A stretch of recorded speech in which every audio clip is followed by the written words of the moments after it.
ఓం శ్రీ మాత్రే నమః. ఛానల్లోకి స్వాగతమండి. ఈ రోజు ఈ వీడియోలో మనం మకర రాశి వారి యొక్క జాతకం గురించి తెలుసుకుందాం. వీరి జీవితానికి సంబంధించిన ముఖ్యమైన అంశాలేంటి, అలాగే ముఖ్యంగా 2025వ సంవత్సరం ఆగస్టు 2-3 తేదీల్లో ఈ రాశి వారికి ఏ విధంగా ఉంటుంది అనే అంశాల గురించి తెలుసుకుందాం. అయితే ముఖ్యంగా ఈ రాశి వారితో విధి వింత నాటకం ఆడబోతుంది. జాగ్రత్తగా ఉండండి.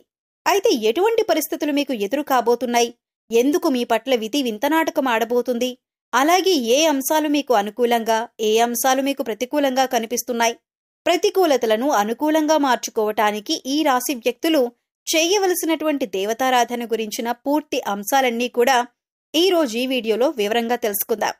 ముందుగా వీరి యొక్క వ్యక్తిత్వాన్ని మనం గమనిస్తే కనుక ఈ రాశివారు చాలా మంచి మనస్తత్వాన్ని కలిగి ఉంటారు. అందరినీ ఆకర్షించే మనస్తత్వం వీరికి ఉంటుంది. అంటే ప్రజాకర్షణ స్వభావం వీరిలో ఉంటుంది. ప్రజాకర్షణకి సంబంధించినటువంటి వృత్తి, ఉద్యోగ, విద్య, వ్యాపార వ్యాపకాలలో బాగా రాణిస్తారు.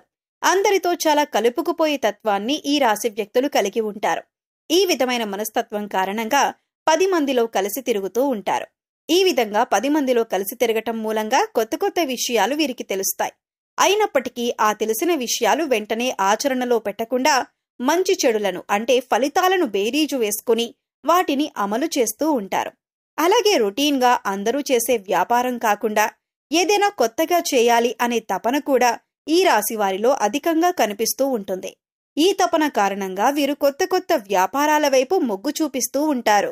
విభిన్నమైన చిత్ర విచిత్రమైన ఆలోచనలు కూడా చేస్తూ ఉంటారు. అంతేకాదు కొన్ని సందర్భాల్లో వాటిని అమలు చేసి ఆర్థికంగా లాభపడతారు. తరతరాలుగా వస్తున్నటువంటి తాతల నాటి ఆస్తులను నిలబెట్టడానికి ఎక్కువగా కృషి చేస్తూ ఉంటారు. ప్రేమకు ఎంత ప్రాధాన్యతనిస్తారో స్నేహానికి కూడా అంతే ప్రాధాన్యతనిస్తారు. ముఖ్యంగా వీరిలో చాలా మందికి ప్రేమ వివాహం జరుగుతుంది. అందుకే దంపతులిద్దరూ కూడా ఒకరినొకరు పూర్తి స్థాయిలో అర్థం చేసుకుని వారి యొక్క జీవితాన్ని ఆనందంగా గడపగలుగుతారు. సమస్యలు వచ్చినా కానీ వాటిని పరిష్కరించుకునే శక్తి సామర్థ్యాలు కూడా వీరికి ఉంటాయి. అలాగే స్నేహితుల పట్ల కూడా అంతులేని అభిమానాన్ని కలిగి ఉంటారు. స్నేహితులు కష్టాల్లో ఉన్నప్పుడు కేవలం సలహాలు మాత్రమే కాకుండా అవసరమైతే ఆర్థిక సహాయం చేస్తారు.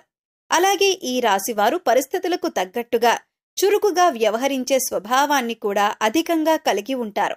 అలాగే పెద్దల పట్ల భక్తి శ్రద్ధలు అధికంగా చూపిస్తారు. వారి పట్ల గౌరవ మర్యాదలు కలిగి ఉంటారు. ఆధ్యాత్మిక కార్యక్రమాల్లో కూడా ఎక్కువగా పాల్గొంటారు. వీరికి కలిసి వచ్చే రంగు పసుపు. ఈ రంగు వస్త్రాలు ధరిస్తే మానసికంగా కూడా శాంతి చేకూరుతుంది. ఈ రంగులాగానే మీ జీవితం కూడా 10 కాలాల పాటు పచ్చగా సాగుతుంది. ఈ రాశి వారిని ప్రేమించే వారి సంఖ్య కూడా అధికంగానే ఉంటుంది. వీరి మాట తీరు, పనిచేసే నైపుణ్యం, అలాగే ఇతరుల పట్ల గౌరవభావం, ఇంకా స్నేహితుల పట్ల ప్రేమాభిమానాలు కలిగి ఉండటం, ఇటువంటి ప్రత్యేకమైన లక్షణాల కారణంగా అందరూ వీరికి ఆకర్షితులవుతారు. అందరూ వీరిని అభిమానిస్తారు. వీరి విశాలమైన భావాలు, సాంప్రదాయబద్ధమైన ఆలోచనలు అందరికీ నచ్చుతాయి. అందుకే ఎక్కువగా ప్రజలందరూ ఆకర్షితులవుతూ ఉంటారు. ఇక ముఖ్యమైన విషయంలోకి వచ్చినట్లయితే ఈ 2025వ సంవత్సరం ఆగస్టు 2-3 తేదీల్లో వీరి యొక్క ఫలితాలు చూసినట్లయితే కనుక విధి వింత నాటకం ఆడబోతుందని చెప్పొచ్చు. అంటే మీరు ఎక్స్పెక్ట్ చేయని, ఊహించని ఒక ఆరోపణ మీరు జీవితంలో ఎదుర్కోవలసి వస్తుంది. అసలు అటువంటి ఆరోపణ మీ పైన వస్తుందని మీరు కలలో కూడా ఊహించి ఉండరు. అటువంటి ఒక ఆరోపణ, ఒక రకంగా చెప్పాలంటే ఒక అంశానికి సంబంధించి ఒక నిందను మీరు మోయవలసి వస్తుంది. ఈ విషయంలో చాలా జాగ్రత్తగా ఉండాలి. మీరు నమ్మిన వ్యక్తులే ఈ విధంగా మీపై ఒక నింద మోపే ప్రయత్నం చేస్తారు.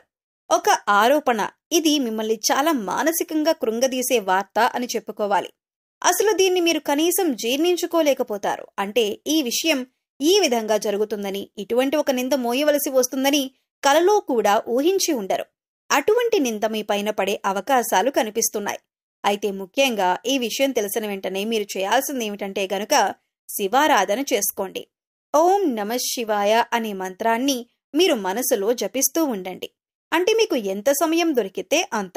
అంటే 21 సార్లు కావచ్చు, 108 సార్లు ఇలా మనసులో ధ్యానించండి.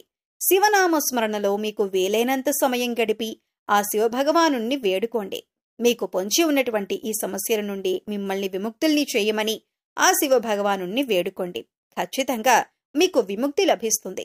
ఇలా చేయటం వల్ల ఆ నింద మీ దరిదాపుల్లోకి కూడా రాకుండా ఆ శివ భగవానుడు మిమ్మల్ని కాపాడుతాడు.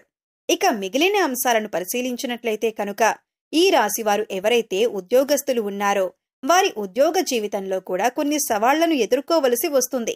పెండింగ్లో ఉన్నటువంటి పని పూర్తి చేయని కారణంగా మీ పై అధికారుల నుంచి మాట పడవలసిన పరిస్థితి కూడా వస్తుంది. తోటి ఉద్యోగస్తుల్లో ఒకరి నుండి సహాయ సహకారాలు మీకు అందుతాయి. ఇదివరకు పని విషయంలో మిమ్మల్ని శత్రువులుగా భావించేటటువంటి తోటి ఉద్యోగస్తులే ఈ సమయంలో పని విషయంలో మీకు చాలా సపోర్ట్గా నిలబడతారు. అలాగే పై అధికారులతో మీరు మాటపడినప్పుడు ఈ సందర్భాల్లో మీకు చాలా మద్దతుగా నిలుస్తారు. ప్రతి విషయంలో కూడా వారి వంతు సహాయాన్ని మీకు అందిస్తారు. ఇది మీ మానసిక ఆనందానికి కారణమవుతుంది. అలాగే నిరుద్యోగస్తులకు ఉద్యోగం లభిస్తుంది. మీ కోరిక నెరవేరుతుంది. ఒక చక్కటి అవకాశం మీ ముందుకు రాబోతుంది. ఇంటర్వ్యూకి అటెండ్ అయ్యి రిజల్ట్ కోసం ఎదురు చూసే వారికి కూడా ఒక మంచి శుభవార్త మీకు వినిపిస్తుంది. అలాగే ఈ రాశి వ్యాపారస్తులకు కూడా కొత్త కొత్త ఆలోచనలు వస్తాయి. వ్యాపారాన్ని అభివృద్ధి చేసేందుకు కొత్త కొత్త పథకాలు వేస్తారు. అంటే ఇదివరకు ఎప్పుడూ కూడా మీకు రాని ఆలోచనలు ఈ రోజు రాబోతున్నాయి.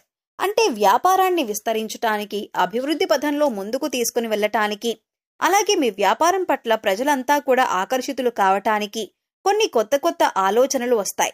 అలాగే వాటిని అమలు చేస్తారు. వాటిని ఖచ్చితంగా మీరు ఆచరణలో పెట్టబోతున్నారు. దానికి సంబంధించిన పనులు కూడా ఈ రోజు మొదలు పెడతారు. భాగస్వామి వ్యాపారాలు చేసేవారు కూడా పాజిటివ్ రెస్పాన్స్ ఉన్నప్పటికీ భాగస్వామితో మాత్రం మీకు చిన్న గొడవ జరిగే అవకాశాలు ఉన్నాయి. మనస్పర్ధలకు దూరంగా ఉండండి. ఒకరినొకరు అర్థం చేసుకోవటానికి ప్రయత్నించండి. అప్పుడే మీ యొక్క వ్యాపారం కూడా సజావుగా సాగిపోతుంది. అయితే ఈ రాశివారు ఎవరైతే ఈ మధ్యకాలంలో విదేశాలకు వెళ్లాలి అని ప్రయత్నం చేస్తున్నారో ఈ విషయానికి సంబంధించి ఒక వార్త మీరు వినబోతున్నారు. అలాగే విదేశాలలో స్థిరపడాలని, మీరు అక్కడ ఉద్యోగాన్ని కానీ లేదా వ్యాపారాన్ని కానీ చేయాలి అనుకుంటున్న వారికి మంచి అవకాశం లభించబోతుంది. అలాగే ఈ రాశివారు ఈ రోజు నూతన వ్యక్తులతో పరిచయాన్ని పెంచుకోబోతున్నారు. అంటే ఈ మధ్యకాలంలో మీకు నూతన వ్యక్తులతో పరిచయం ఏర్పడలేదు. ఈ రోజు దినఫలాల ప్రకారం ఒక నూతన వ్యక్తితో మీకు పరిచయం అయితే ఏర్పడబోతుంది. వారి వల్ల మీ జీవితంలో ఒక ఊహించని మార్పును కూడా మీరు చూడబోతున్నారని చెప్పుకోవాలి. ఈ విధంగా కొన్ని కీలకమైన సంఘటనలు ఈ రాశివారి ఫలితాల్లో కనిపిస్తున్నాయి. ఈ రాశివారికి కలిగే ప్రతికూలతలన్నీ అనుకూలంగా మార్చుకోవటానికి శివారాధనతో పాటు విష్ణు ఆరాధన కూడా చెయ్యాలి. విష్ణు సహస్రనామ పారాయణం చేయటం ద్వారా అత్యద్భుతమైన ఫలితాలైతే మీరు చూస్తారు. ఆర్థిక పురోగతి కోసం ఆ శ్రీ మహావిష్ణువుని అలాగే లక్ష్మీదేవిని నిత్యం ధూపదీప నైవేద్యాలతో ఆరాధించండి. చక్కటి శుభప్రదమైన ఫలితాలైతే మీరు ఖచ్చితంగా పొందుతారు. అలాగే హనుమాన్ చాలీసా ప్రతిరోజు చదువుకోవటం వల్ల శుభ ఫలితాలు పొందుతారు. శ్రీరామచంద్రమూర్తిని, సీతా అమ్మవారిని భక్తి శ్రద్ధలతో ఆరాధించండి. శుభప్రదమైన ఫలితాలు చూస్తారు. అలాగే ఈ రాశివారు మీ శక్తి మేరకు దాన ధర్మాలు చేయటం వల్ల కూడా మంచి ఫలితాలను పొందుతారు. అలాగే మూగజీవాలకు తాగటానికి నీరు, తినటానికి ఆహారాన్ని ఏర్పాటు చేయండి. ఇలా చేయటం వల్ల గత జన్మలో మీరు చేసిన పాపకర్మల యొక్క దుష్ఫలితాలు తొలగిపోతాయి. సో చూశారు కదండి, మకర రాశివారు ఆగస్టు 2-3 తేదీల్లో ఏ విధమైన ఫలితాలు అందుకోబోతున్నారు, ఏ దేవతారాధన చేసుకోవాలి అనే అంశాలను ఈ వీడియోలో వివరంగా తెలుసుకున్నాం కదా. ఈ వీడియో నచ్చితే లైక్ చేయడం మర్చిపోకండి. మీ ఫ్రెండ్స్ అండ్ ఫ్యామిలీ మెంబర్స్లో మకర రాశి వారు ఉంటే వారితో ఈ వీడియోని షేర్ చేసుకోండి. అలాగే ఇప్పటి వరకు మన ఛానల్ని సబ్స్క్రైబ్ చేసుకోకపోతే సబ్స్క్రైబ్ చేసుకొని పక్కనే ఉన్న బెల్ ఐకాన్ నొక్కి ఆల్ సెలెక్ట్ చేసుకుంటే మేము ఇలాంటి వీడియోస్ అప్లోడ్ చేయగానే ముందుగా మీకు నోటిఫికేషన్ వస్తుంది. మరొక చక్కటి వీడియోతో మళ్ళీ కలుద్దామండి. ఓం శ్రీమాత్రే నమః.